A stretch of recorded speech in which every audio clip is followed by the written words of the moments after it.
holy, at the end of the runway, it's like, there's nothing. Mm. And so we ended up going, I closed my eyes, and instantly I was just like, oh my God, let me die quick. I just want to die quick. Waking up, can you imagine waking up every day and feeling like, I don't want to be here? Mm. But at the same time, I felt like I didn't have a choice because I had my kids. Mm-hmm. And they needed me. To even say, like, I went to a psychedelic retreat is, like, never would have been in my vocabulary before. And well, you were 15 years with the RCMP. Right. Yeah. It was bad. You don't do this stuff, yeah. right? So my husband was like, this sounds really cool. Will this also help with somebody who's suffering from post-traumatic stress disorder? And it was yes. So my husband comes to me and says, Sand, I really think you should look into this. It's, there's a psychedelic called 5-MeO. I'm like, nope. Like, hard no, not interested, don't finish the conversation. I'm like, I'm a police officer. Like, what do you expect? Like, that's crazy. Right. And he's like, I think you just need to look into it. But it was October 2023 when we got on that plane and off we went to BC and went to the psychedelic retreat at Enfold. Wow.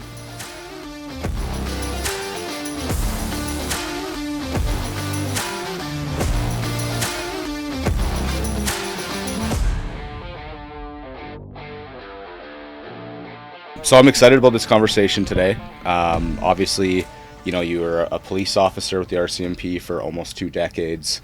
A few events happened afterwards, which we'll get into, but I want to talk about those later so people who listen get into it later on. So let's just start with the version of you from 20 years ago. Like, how did you decide to get into the police force, specifically the RCMP as opposed to city, and how did that process unfold for you? I'm actually originally from northern Manitoba. Okay. So I was born in the Paw. Yeah. It's about 600 kilometers north of here. And my dad actually worked for Hudson's Bay Company. And cool. My mom is from northern Manitoba. And he met my mom. And so we just stayed up north. Mm-hmm. Like, we just lived up north. We moved through different communities. And so all I had ever seen was either nurses or police officers. And it was RCMP. Right. That were up there. Yeah. And so it was one of those two things. Like, that was always what I wanted to do. I saw both as something helping in the community. It was always such a positive thing. So it was either a nurse or RCMP. And so as I grew up actually around the Mounties because my uncles became RCMP officers. And so I thought it was really cool. But I also looked at it as going, they're big, tough men. How am I ever going to do that? Right? Like, I'm a girl. Like, do girls do that kind of thing? Yeah. But I always saw nurses. They were always women. So I thought that was what I was supposed to be doing. And then my brother became a Mountie. And we went and saw him in training when he graduated. And I got to see, like, what the training environment was like out in Regina. And I ended up seeing women there and girls. And I'm just like, this is cool. I'm like, I can breathe. I could totally do this. So I gave myself some time, and I grew up and worked in residential care with family services. I worked at an airport. Like, I was growing up. I needed to find something. Getting some life experience. Yeah. And then one day I went, I'm ready. And that was it. And I applied for the RCMP. What was the application process like? Did you have, like, interviews or, like... It was long. Because they do the polygraph, right? Did they do it? Yeah. Yes, it was a very long process, actually. Like, I would say, I'm going to guess, it probably took about 16 to 18 months. Wow. From the time I applied to the time that I got the phone call that I was being offered a troop to go to Regina. Cool. It was everything from your medical, which included, like, obviously anything to do physically, with your eyesight, with your mental. Mm-hmm. It was interviews. It was a polygraph. That was the most stressful piece, I think, of all of it. Not because I had anything to hide, but because it's somebody who's going to ask you questions, who's going to know everything about you. And, like, are you fibbing? Are you not? But I'm also hooked up to this, the polygraph, the truth verifier. And I'm like, how is it reading? How is it reading when it's, like, strapped around my chest and things on my hand? Or, like, you know, it was very intimidating. The gentleman who had done the test... wonderful person, but I can also understand and realize why people tell him everything because he makes it so easy. But yeah, it was grueling, but clearly I passed because I became a Mountie. Cool. Did you get in the first, like your first time, your first application? Yes. Oh, nice. That's awesome. Good for you. So you got into the Mounties. You did your 6-month training at the depot in Regina, and I've had some friends do that, and then they told me that you had to write like 3 places that you're interested in going, and they will send you to maybe one of those places. Was that what it was like for you as well? So we had to choose, I forget what month or what week it would have been. We had to choose 3 provinces. Okay. And so actually Manitoba was my last province. And I had chose, I want to say, like Alberta and Saskatchewan, and I think Manitoba was probably my last. Okay. And not because I didn't want to come back here, but I was kind of young. I wasn't in a relationship. I didn't have kids. Like I could get up and just go. Right. And so, yeah, Manitoba was my last choice. Then the time came, a number of weeks later, we were told, okay, you're going to wherever. And me, it was Manitoba. And I was like... Where in Manitoba? I wasn't told yet. I was just told the province. Okay. Yeah. And then we had to choose 3 places in Manitoba that we wanted to go. Oh, interesting. Okay. And so I chose north. It was like, let's go north. Throw me up north. It didn't matter where. I think I picked like Shamattawa, Nelson House, like some really north places that also weren't amazing places for policing, I guess. Okay. And I didn't get any of those. I ended up getting Stonewall. Oh, interesting. Manitoba. So I was like, oh, great. I'm like 12 kilometers away from where I live right now. Like, this is not cool. But at the same time, I'm also grateful because it gave me a good opportunity, a good foundation of policing. I had a great trainer, and you kind of got a little bit of everything in the South. Did you go throughout your time with the department? It was 17 years? Did you say? 15. 15 years. Did you go through different departments? Like, did you ever go through like the K-9 unit or the drug enforcement unit? Yes and no. Was it mostly just general duty? Yeah. So I was in general duty for my first little bit. So I was in Stonewall, and then after Stonewall, I went to Puckatawagan. Okay. And I remember I had asked, I'm like, okay, I don't think Southern policing is for me. I really want to go back up north. Like I said, I'm originally from Northern Manitoba. I'm First Nations. I wanted to go up north. And so I had actually reached out to staffing and I said, do you have anything that's available in the Northern Manitoba area in North District? And they said, yeah, we do. So right away, they're like, here, these are the spots available. I'm like, I'll take Puck. I think it was, my options were Shamattawa, Puckatawagan, and Nelson House. And I chose Puck. How far up is Puck from Winnipeg? How many hours? 890 some kilometers. But you can't drive there. You can drive there in the winter. Right. Or like on a winter road, or you can take the train all year round, or you can fly. Right.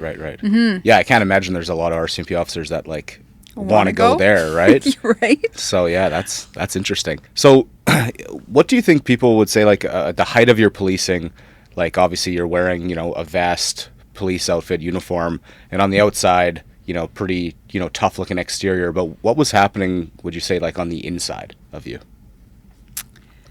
In the beginning of my career, I would say what people would see on the outside is probably what I felt on the inside.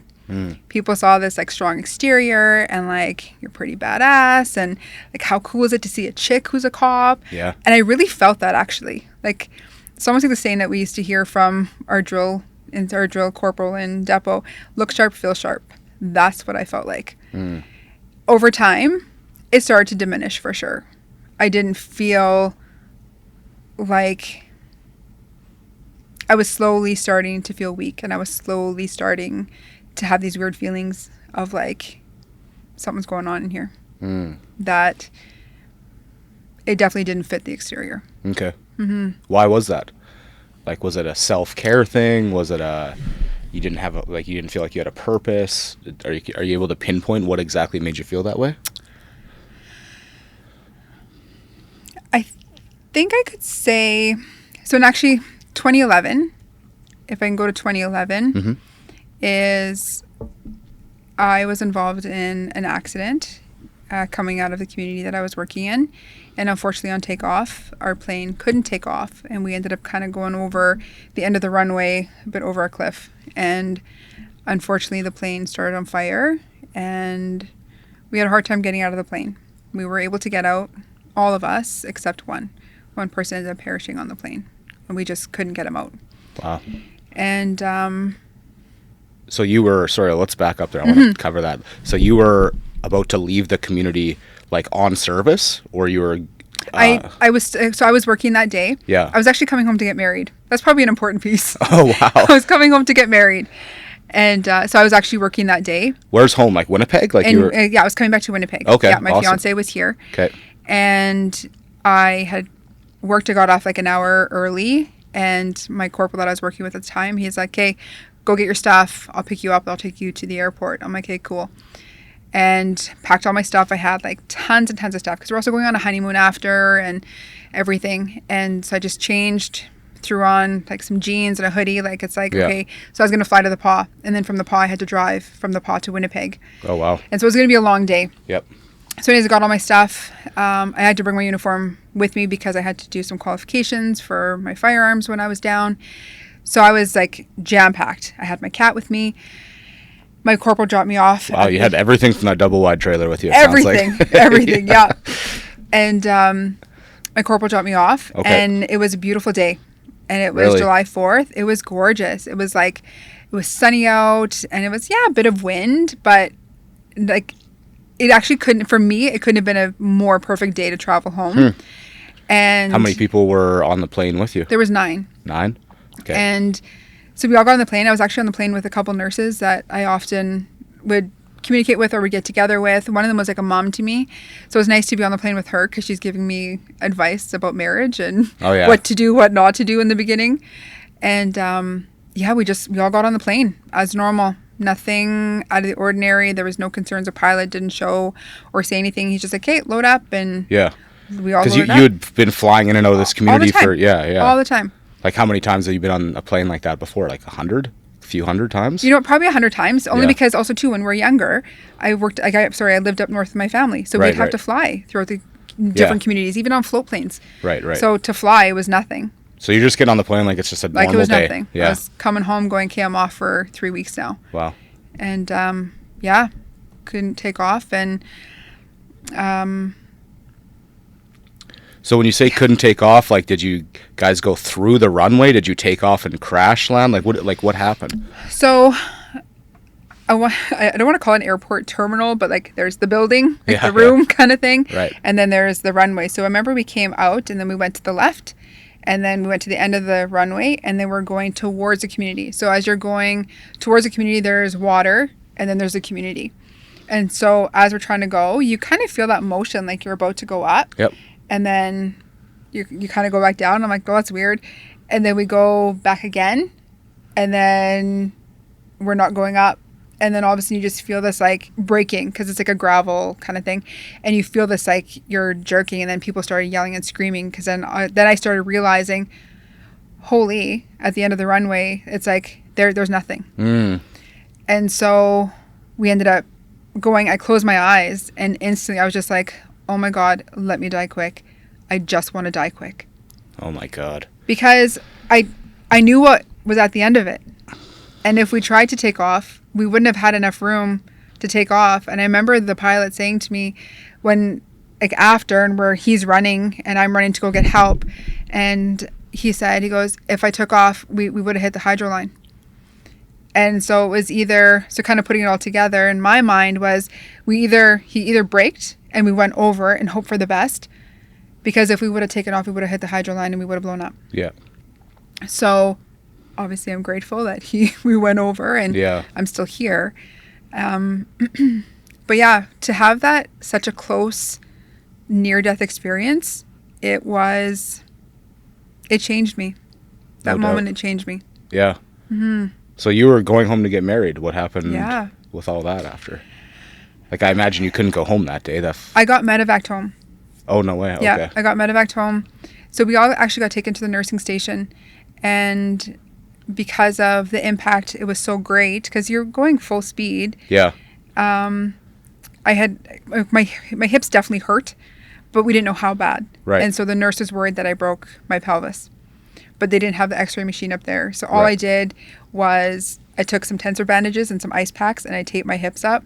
Wow. I actually drove to my detachment or to my house near the old detachment, put on some sweats, got rid of my jeans, and went back. But I was still in this like work mode because I now had to call our North District and speak to, our head person there.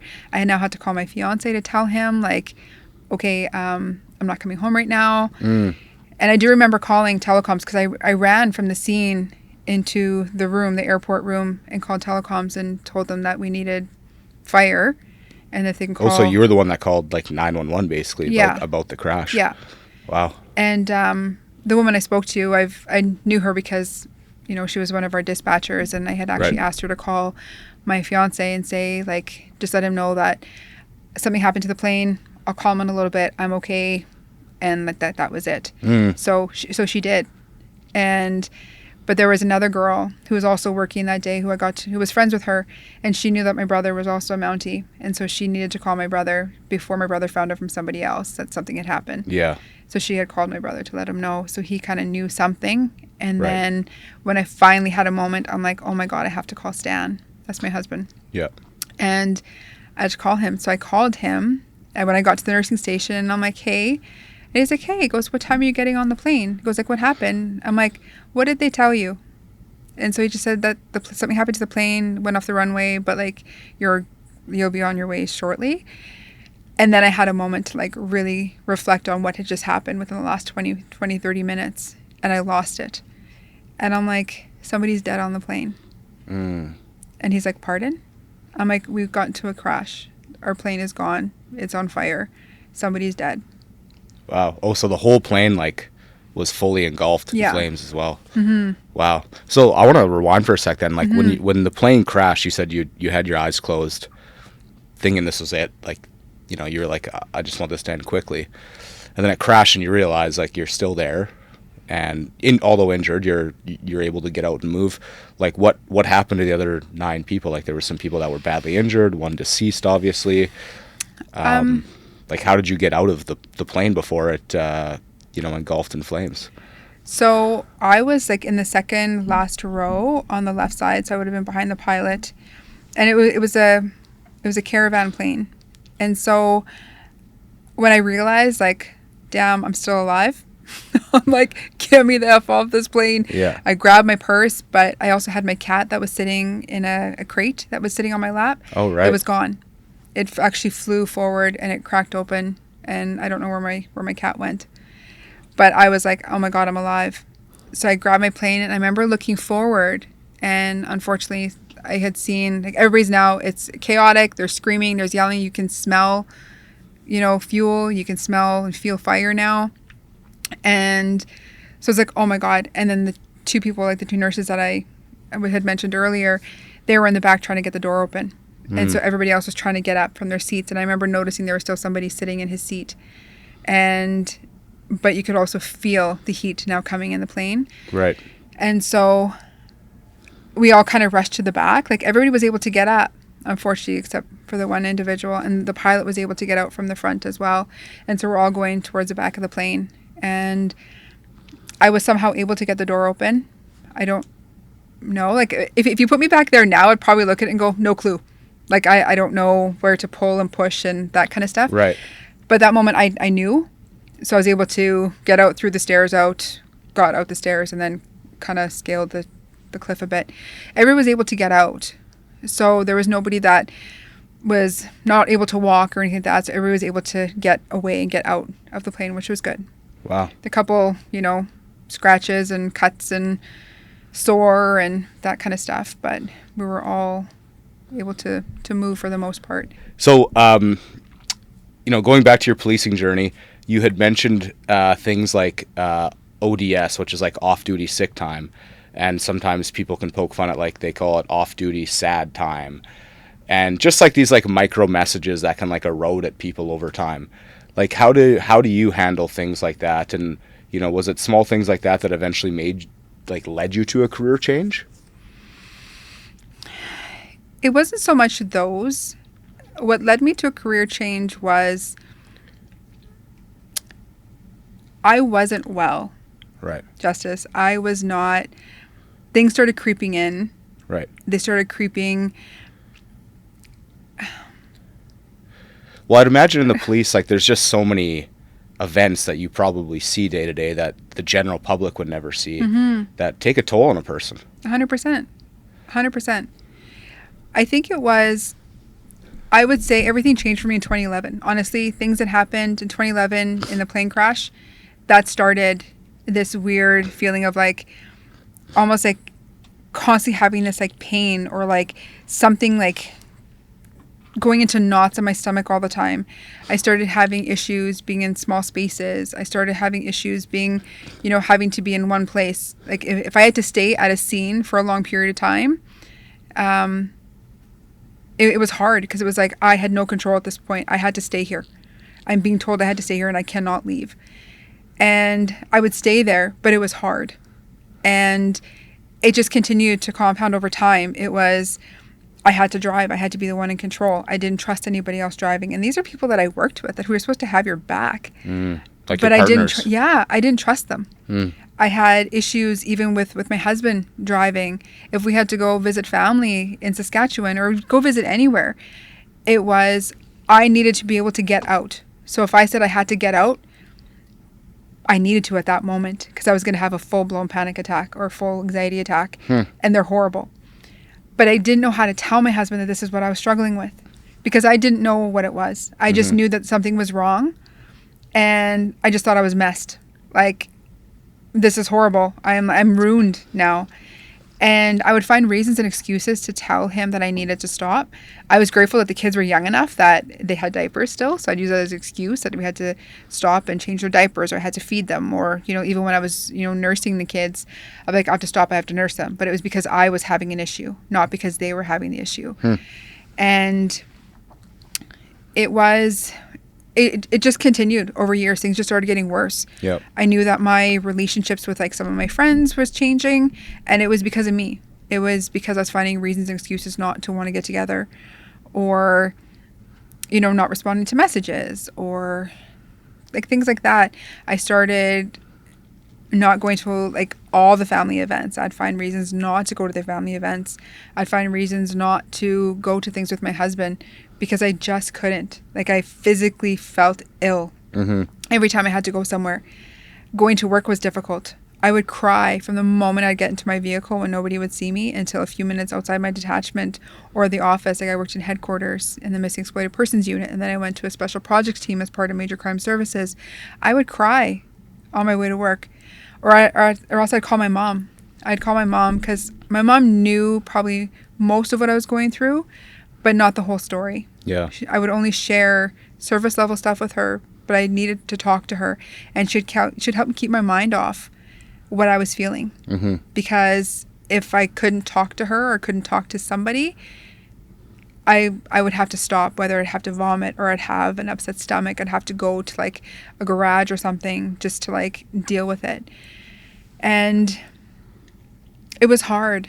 And I didn't know how to express it to my husband.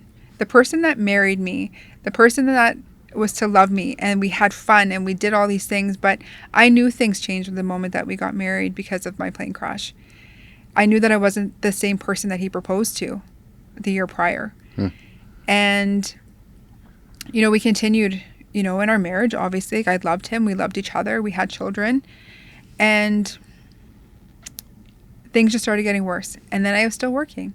And then you're dealing with different calls. And then you're dealing with, some people sharing the worst things that have ever happened to them in their lives. Or you're going to different scenes where there may be deceased people or just accidents in general. And they all just added up and everything changed, and I changed, and I let myself go because I didn't know how to handle what was going on in my life. And yeah.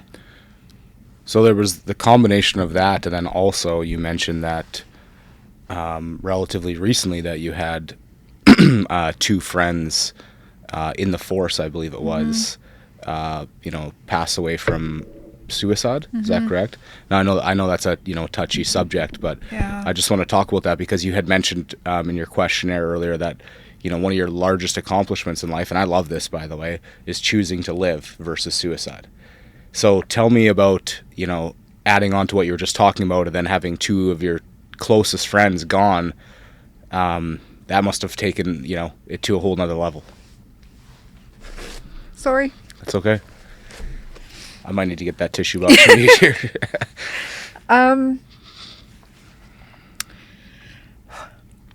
Definitely some dark times. I had some waking up. Can you imagine waking up every day and feeling like I don't want to be here? But at the same time, I felt like I didn't have a choice because I had my kids. And they needed me. And I felt like they needed me more than they needed their dad for some reason. Their dad, like my husband, is a wonderful father, but he's an entrepreneur. Yeah. He's trying to, run a company, and he's trying to ensure, that it's going to be successful. So he's got a lot going on with him. But at that time, through these years of, like, probably say 2017 to 2022, they were awful. I was very dark. And the thoughts and every day waking up going, I wish I was just in a hole. To wake up and not feel sadness, to wake up and not feel anger, to not feel would have been amazing. And my husband was busy. And so I felt like I couldn't share with him what was going on. I didn't know how to share with him. At one point I had asked him, I was seeing a psychologist, and it was great. But I chose to share only surface level stuff with my psychologist because I was so afraid if I really shared how horrible it was, that I could lose my career or would I be put in a psych center or something, right? Right. Yeah, I mean, I see a therapist, psychologist, and I get what you're saying, because they do tell you at the beginning, like, hey, if you're sharing anything about 100%. Suicide, we're responsible to report 100%. This, right? So yeah. I that's probably what you're referring to, right? Yes, that's exactly it. Right. But I also wanted my husband to understand what PTSD was, because I was just learning what it was. And so I had reached out and I said to him, in my own words, I felt like this was enough for me, for him to understand that I needed him, was, did you want to come to my psychology appointment? And he can share with us, like share with you what PTSD is and how you can support me and what it is. And his response was, no, I'm good, but if you need me, let me know, and I'm here. And I took that as, I'm freaking asking you for help, or I'm asking you, like, I'm reaching out to you. Right. And you're basically kind of going, no, I'm good. Yeah. So I clearly wasn't that important. So I felt like that solidified I really wasn't that important. So maybe I didn't need to be here anymore. But at the same time is that something in my brain also went, if he's that busy with his career and his job, who's going to take care of my kids? Right. So that was like the motherly instinct of, like, I know I need to be here for them. I need to get my shit together. Right. Yeah, that's heavy. Now, let's shift the conversation a little bit, because you did find something after a while that made a huge impact on your life. Can you tell us a little bit about, like, what that was? Because I know this has all been interesting, but this is the thing that's like really, really interesting, I think, to myself and a lot of the listeners, is a psychedelic retreat, right? Because you had mentioned to me earlier, like, there's such a negative stigma around this, like, it's whether it's considered a drug or illegal or whatever it is. But I've heard of people that have had great experiences with this. So I want to hear this from you. Like, how did you find it? Why did you decide to do it? Was it kind of just like a last resort thing? Like, it's strange, because to even say, like, I went to a psychedelic retreat is, like, never would have been in my vocabulary before. And well, you were 15 years with the RCMP. Right. It was bad. You don't do this stuff, right? But you might have arrested somebody for saying that. 100%. It's like, what? Yeah. But so my husband had attended this place called Enfold. Okay. And he went with some other entrepreneurs, and they went for just like for a day, and they were just wanting to explore, something different. It was a forum retreat, so they were kind of building their forum and their relationships. So they found this place in BC. They went, and all they did that day was, they sat, they had some lunch, they had some good conversations. They ended up doing breath work. Okay. And so breath work, you're just breathing. There was no psychedelics involved, but just from breathing, my husband actually had an out-of-body experience.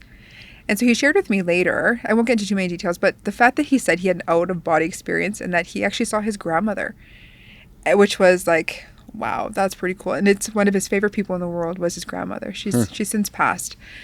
And it's something triggered for him on going, if this is what I got from just breathing, oh my God, like what else does this place have to offer? So he reached out to Steve, who's one of the co-founders of Enfold, and had talked more about what do they offer. Steve had shared with them about, this is what we offer. We use a medicine called 5-MeO-DMT. And we actually have retreats, and it's like 3 days. At the time it was 3 days. They're now 5 days. And we do everything from breath work to, we do sauna ceremonies. We do the medicine called 5-MeO-DMT. And so my husband was like, this sounds really cool. Will this also help with somebody who's suffering from post-traumatic stress disorder? And it was yes. So my husband comes to me and says, Sand, I really think you should look into this. It's, there's a psychedelic called 5-MeO. I'm like, nope. Like, hard no, not interested. Don't finish the conversation. I'm like, I'm a police officer. Like, what do you expect? Like, that's crazy. Right. And he's like, I think you just need to look into it. And so he did care about your PTSD after all. It was just in a different way. In a different way. And yeah, so he comes to me and tells me this, and I'm like, you're crazy. But at the same time as Justice, I was losing everything in my life. And at that time too, my husband and I were in a very bad place. Loved each other, but neither of us were in love with each other anymore. Right. We were there because we have such history. We were friends for 9 years before we got together. And then we've built a family, we've built a life, we built, a business, and it was a lot. Yeah. Well, I'm sure a lot of people can relate to that. 100%. When you're with somebody for so long, people grow at different stages of life. Yes. Right? And you grow apart, you grow back together, but I can certainly relate to that. Mm-hmm. Yeah. And we didn't fight. Like that was the thing. We didn't fight. But we also didn't have the conversations that we probably needed to have. We didn't have some of the tough conversations that couples should be having. And we just didn't talk anymore. Right. Right? And so I said, going back to the whole psychedelic retreat, I'm just like, I can't do this. Like, I'm going to get in trouble. Like, that was a big thing. I'm going to get in trouble. Like, somebody at work, if I were to go, like, I'd be in big trouble here. Okay. He reached back out to Steve. He said, Sandy, I don't think is going to go because she's worried about the legalities of it. And Steve had actually told him, it's not illegal in Canada. So he comes back to me and he's like, it's not illegal. I'm like, what? He's like, it's not illegal in Canada. I'm like, let's go. Wow. So you were just like, he's like, pardon? Because of the legal thing. Yeah. Wow. He's interesting. Like, okay. So I'm like, let's go. He's like, okay. So we started that process. There's a lot of paperwork that's involved. We have to fill out, you're basically writing a biography of yourself so they understand who you are, where you're coming from, what you're dealing with. Cool. We had, calls beforehand with the other participants that were going to be there. I had no idea who they were until the day that we did our call. Oh, wow. Yeah. So you're That's going intense. there. I didn't realize it was all like that. It's like more intensive than like a passport application. Totally. It was crazy. A lot of prep work too. But we were ready because I knew that if I didn't go and do something and start fixing myself, I didn't know where I was going to be. Okay. At the same time as I don't think my husband and I would have made it because we were already on the verge of separation at this point. I had already seen a lawyer. I was starting to plan life without him. And so we decided to go. And so it was a bit of time. I can't remember the time length of like months before we ended up going to the retreat.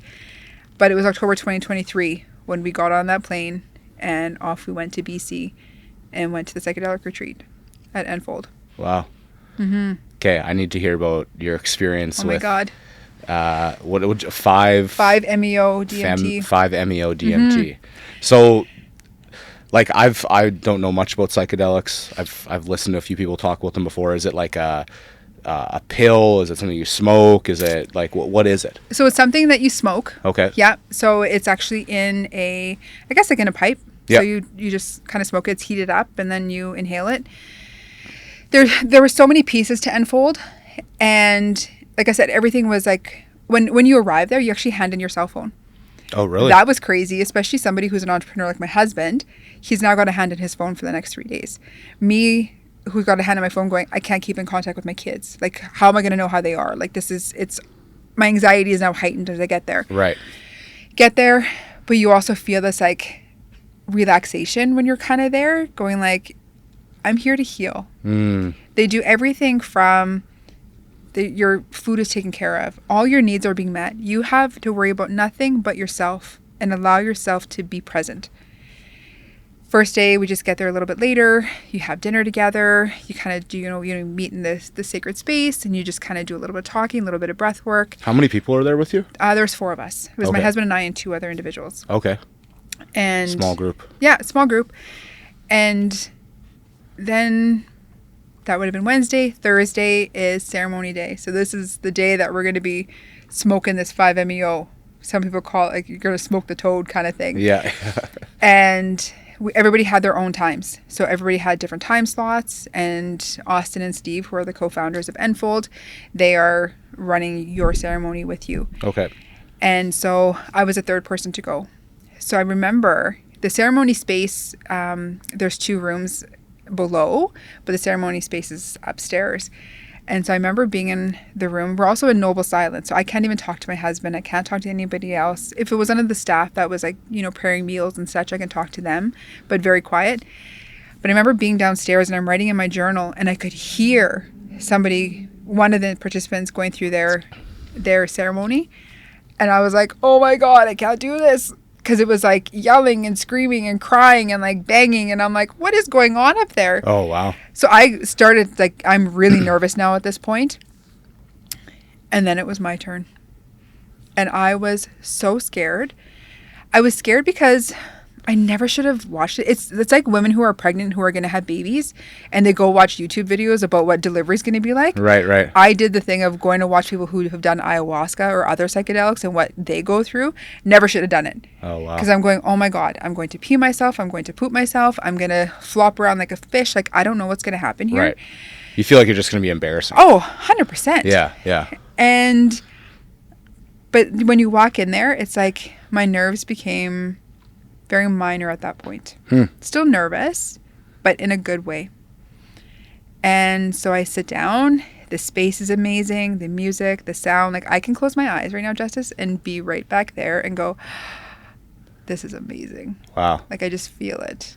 And yeah, I sat down and Steve is in front of me. So he showed me like what we're going to do and how we're going to, how I'm going to inhale it, how long to hold it for, that kind of stuff. Right. I have Austin, who's on the right, who's there as a support and there just to be there for me. Okay.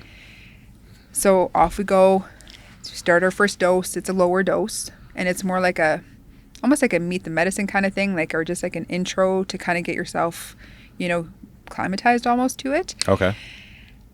Didn't like it. I felt like I was hammered. I felt like I was slowly about to lose control. I was kind of feeling like, when you start to get really drunk after doing so many shots and you're just kind of like, whoa, that's kind of how I felt.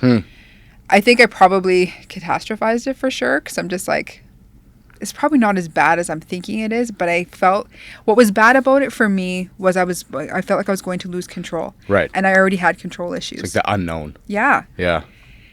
It didn't last very long, probably about 10 minutes. Okay. And I was still sitting up and I'm like, didn't like it. And they went, okay, that's okay. They give you a moment. They're like, are you ready to take more medicine? I'm like, yep. They bring it back to my mouth. I smoke some more. This is a higher dose at this point. I start to go into this like kaleidoscope kind of effect. Like, remember when you're a child and you look in those little kaleidoscopes and you kind of move it. It's like different shapes. That's what I was feeling and what I was seeing. Oh, wow. didn't have a moment of going like, ta-da, this is what you're here for. Like, Right. It was not like that. It was just like, this is weird. I don't like it. And I remember saying it over and over. I don't like it. But I also started to feel sick. I started to feel like I wanted to vomit, actually. And there was something going on in my stomach, and I felt like it kept on like coming up, and it was like stuck like right here. Then I came out of that dose. Right. And then The first one was 10 minutes. How long was that one roughly? Like the same? probably the same. Yeah. Yeah, Okay. probably the same. And I was still sitting So up. these aren't like No. day-long highs or No, something no. like that. It's It's like- pretty quick. Yeah. Okay. Then it was a third dose. We definitely went higher in this dose, almost double than the very first one. That one came, and I remember as soon as I inhaled it, like, so I smoked it, held it, and I inhaled it, it was like, done. I was off into another world. Oh, wow. It was hard. It was hard in a sense that I felt like I had no control. I felt like I was floating. I felt like I was sinking. I felt like I was dying. I felt like I had to get sick. I was constantly felt like I was like dry heaving, like something was making, I felt like someone was trying to climb out of my throat. And I remember I had to be sick. And I do remember looking into the garbage can going like, there's nothing there. But yet I kept on like, as if I was getting sick, but there was nothing in there. And I'm like, what? Like, none of it made sense. And I remember some of the sound that I made, and I actually got a video after. So like, Steve will actually, he'll record different pieces of your ceremony, make notes of different parts of your ceremony.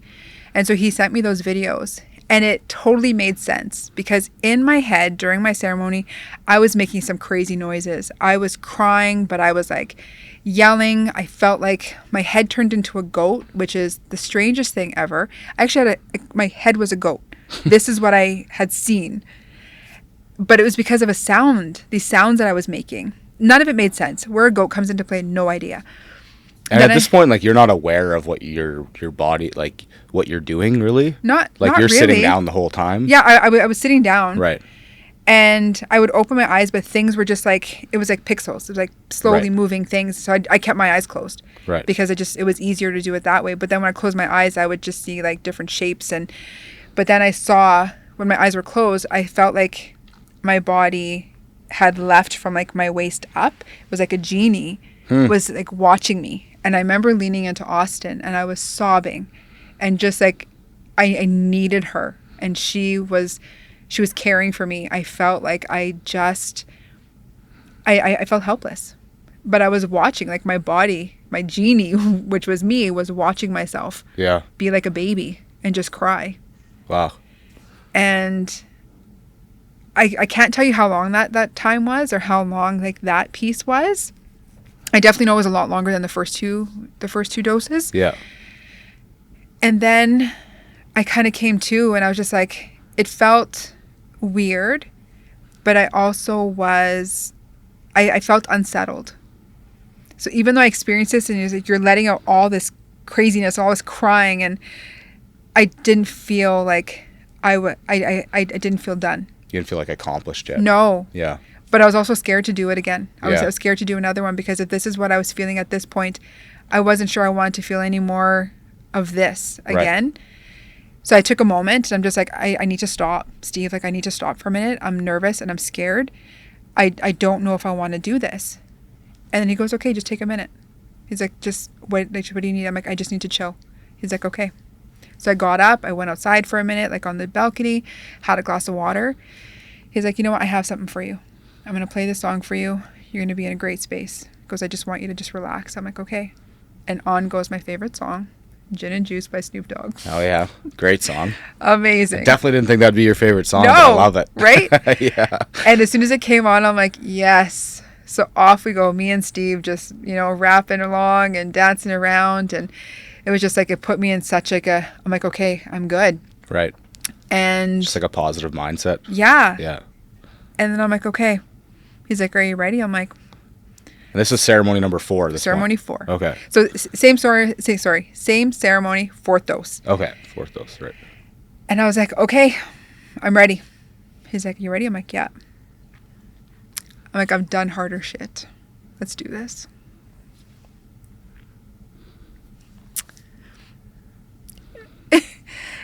And it happened. I did my 4th dose. It was the hardest of all 4. I didn't even hold it for 10 seconds. There's no way I could, because it was also a higher dose than my 3rd. 6 seconds, it was like I was gone. And I blew it out. And it was like, for the first time, I felt comfortable enough and safe enough to lay back. Because every other time I was sitting up. And part of it, what I was told is part of it is because of your ego. And it's a control thing. I would not lay down. And then I finally, on the 4th one, I was just like, I want to lay down. And I laid down and I cried. And you laying down like the floor on what are you laying down on? Like on a mattress with blankets and pillows. Like everything's beautiful. Right. So you felt like you're in clouds. So it's like a comfortable environment. 100%. Yeah. Okay. Everything's comfortable. And so what did you experience during this lay down time? Like a feeling of... Did you get more clarity? Yeah. That I'm loved. That I'm deserving of love. And that I'm going to be okay. And this overwhelming feeling of love I had for my husband that was lost for so long.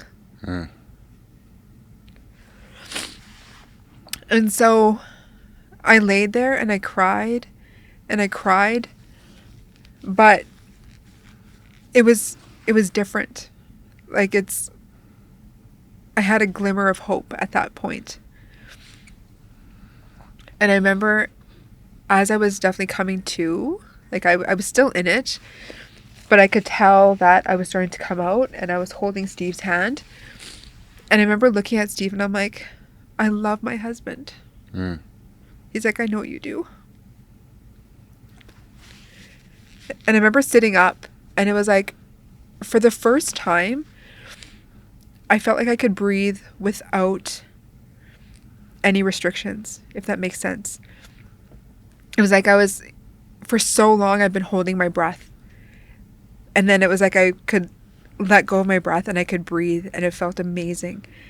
And how I can totally describe it then, same now. It's like feeling of like briefcases or suitcases being pulled out of different parts of like my torso. And it was like there was room there. I finally had room to breathe.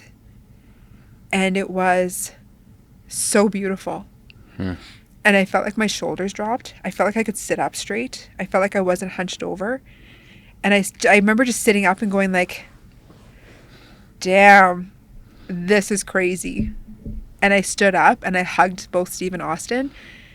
And I went, I don't know what happened here, but that's okay. I will figure it out. All I know is that I'm really hungry right now and I need to process all of this. Yeah. Sounds like you must have been just like mentally exhausted after that. Oh yeah. I slept for a few hours after. Yeah. When I left the ceremony space, I went up to the house and I had to let my husband know it was his turn. And he told me later, because we weren't able to talk, I was just able to look at him. And I went and hugged him and he kissed me on the forehead. And then I pointed because it was his turn. And him and I talked after. And he actually heard me because he went to go have a nap, but he could hear me crying and screaming. And he's like, there's no way that my wife's coming out of here okay. And he said that when he saw me for the first time, he goes, I've never seen you look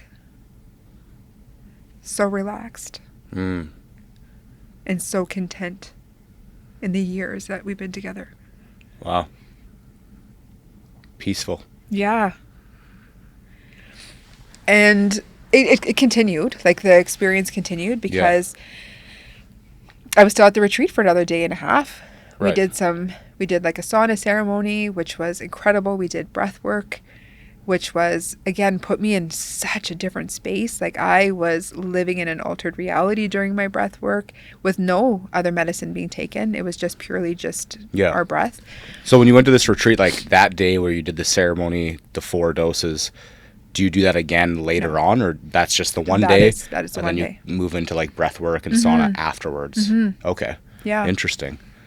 You had mentioned previously that like breath work, you don't look at that as like a hobby. That's like a lifestyle, a daily thing in your life. Like how is that changed things for you? And how did you learn it, like, when you were there? So when I was at Enfold, we did breath work. And then actually, like, when you leave, you can, Steve and Austin actually have stuff on Spotify.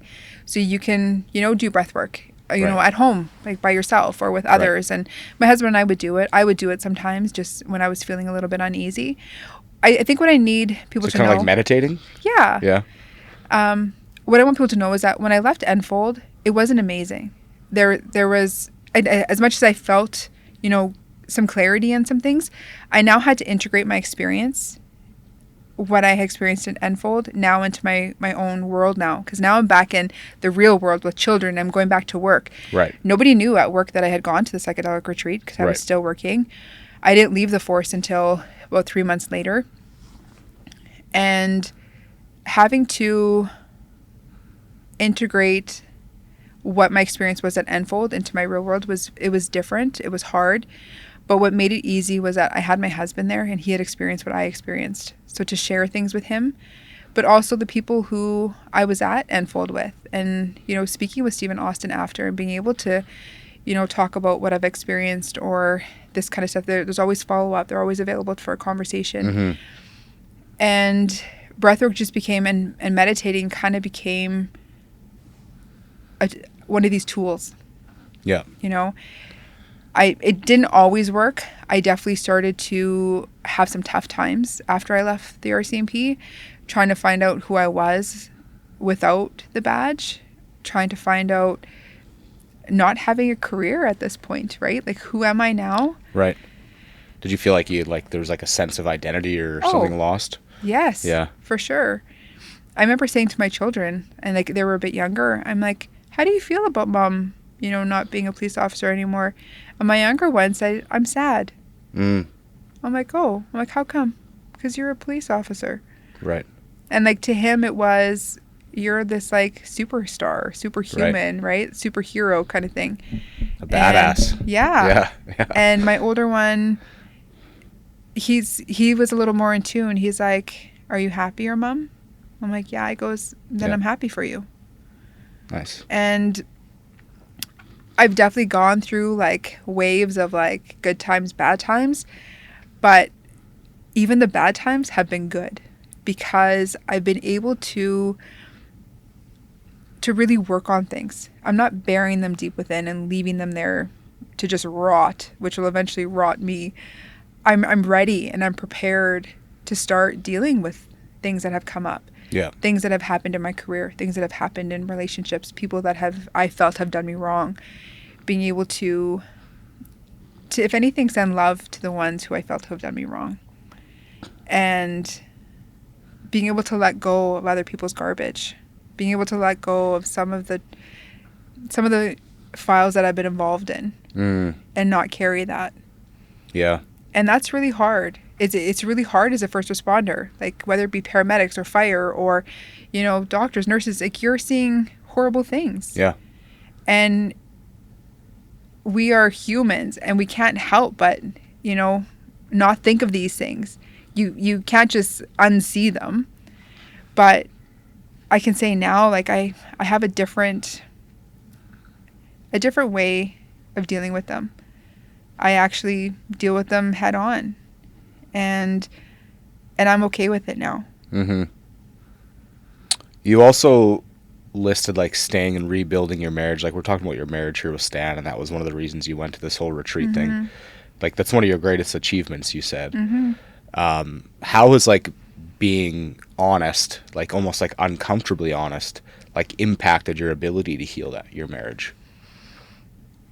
Oh my God, uncomfortably honest is such a good way to describe it.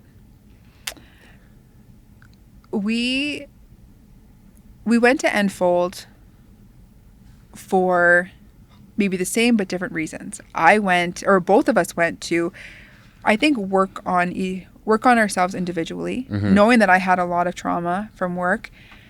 I didn't know he had a lot of trauma in his life, but him and I shared a lot because we became vulnerable with each other after that experience at Enfold. We were able to open up to each other. And we were able to have the conversations. We were able to share what has happened with us. We're able to share, how we were feeling in our marriage, and how we felt invisible, or how, you know, like he was excelling and moving on, and, you know, like I felt like he was just giving her and killing the business area. And well, he's a very successful entrepreneur. Yeah, he is. Yeah. But I felt like he was just going, and I was here. Okay. But that was my fault, because I didn't know how to take care of myself. But something happened with my husband and I that day when both of us had our experiences. We went to sleep. Him and I woke up at the exact same time, and we looked at each other. And it was like something had changed, something ignited something between us that I don't think we had actually ever had before. And we ended up kissing in a way that I don't think we had ever kissed before in our marriage. And the intensity and the intimacy that we had that night. And we woke up like a few hours later, and I remember we went up to the kitchen, and Steve had said, "Good morning." And he kind of gave us this look, like almost like he knew something happened. Right? But he didn't know, because he's in a separate place. Like his sleeping quarters are very different from where we are, but it's like he knew something. Right. But something changed with us. And when him and I went home, we started sharing about what we had gone through. I didn't share with my husband that every time he left for work, I'd have a panic attack. I would wake up in the middle of the night and panic. I would set my alarm for every 2 hours to wake up, because I was so afraid I was going to die in my sleep. And that if I died in my sleep, who was going to be there for the kids, or are my kids going to find me? And he never knew that. And he didn't know I was even diagnosed with panic disorder. And unfortunately, when we came back from Enfold, he had to leave to Las Vegas that next day. So he didn't have a lot of time to integrate everything. He had to go from that to business. And so he actually called me the next day, and I had just left the psychiatrist's office. And I said, "I have to tell you something." And he's like, "Okay." So I told him about my panic disorder. I told him what happens every time that he leaves town, and it's been going on for years. And so all the times that he felt like I resented him for leaving town, it wasn't because I resented him. It was because I was exhausted, because I never slept when he was gone. And he didn't know that I was having these concerns. Yeah. And he's like, "I had no idea." I said, "I know you didn't, because I didn't tell you." Right. So he always felt like I was angry. Yeah. Every time he went away. And so he says to me, he goes, "How did you sleep last night?" I'm like a baby. He's like, "What?" I'm like, "I had a great sleep." And then after that, he would call me, and it would be like, 7:30 in the morning. He's like, "Hi." He's like, "Did I wake you?" I'm like, "Yep." He goes, "I'm so sorry." He goes, "You're sleeping." I'm like, "It's all good." Yeah.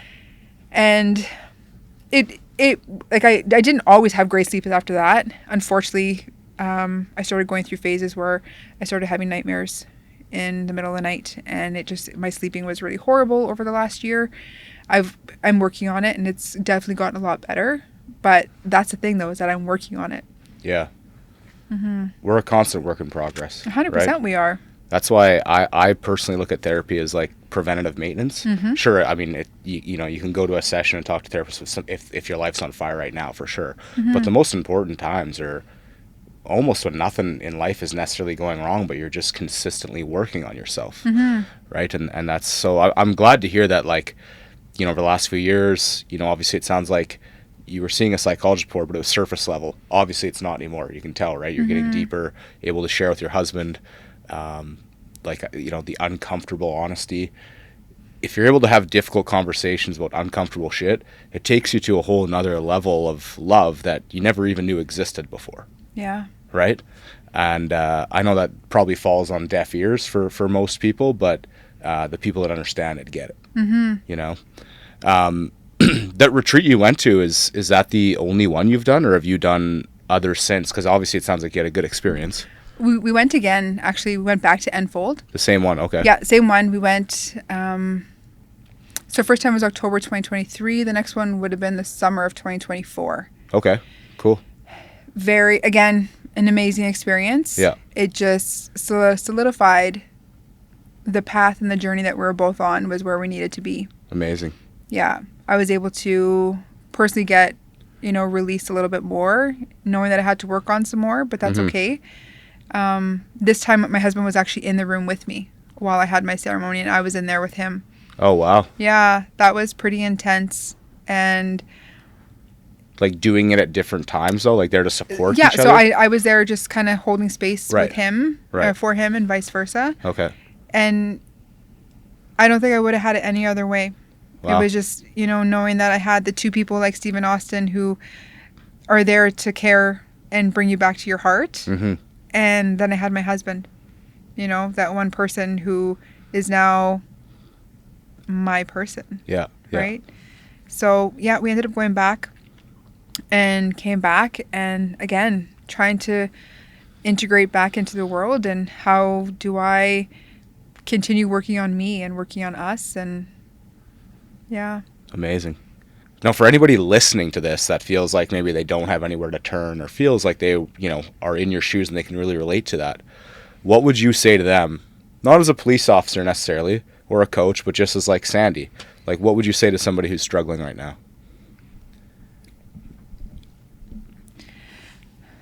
I feel like I'd be repeating, some things that I've heard before. Like, when people are trying to do these, these commercials, you're not alone, or, reach out if you need anything. It's hard to reach out. Mm-hmm. It is hard for somebody who is in such a place right now that they don't know where to go. And they could be so broken that they can't even, search what they need to be looking for or where to get help. And I want them to know that they're not alone. You don't have to experience the same thing that I did, because you can put 10 of us in a room and we can all be at the same scene, and every one of us is going to process what we had just seen differently.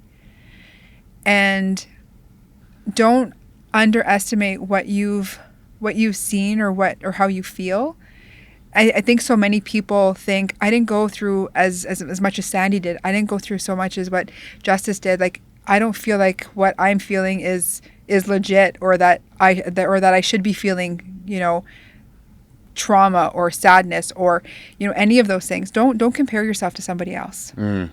And that is so important. And I think we all do that. And that's part of what our ego does to us. For sure. Is that we are constantly comparing, And so to let them know, like, you aren't alone, and you are important. And there is things out there for you. And don't be afraid. Yeah. That's the biggest thing. You are stronger than you think. And it makes me really sad that I did lose 2 friends over the last year, just over a year. And unfortunately, none of us will ever understand what they were going through, or how they felt, or that they felt there was no other way out for them. And my heart breaks for that. Mm-hmm. So today, letting others know,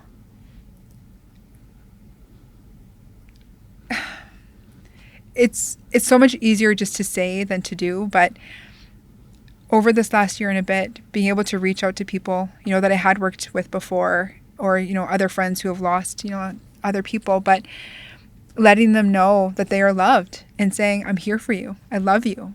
Mm-hmm. Like, the L word is not a bad thing. You don't only have to keep that word to your loved one or your spouse.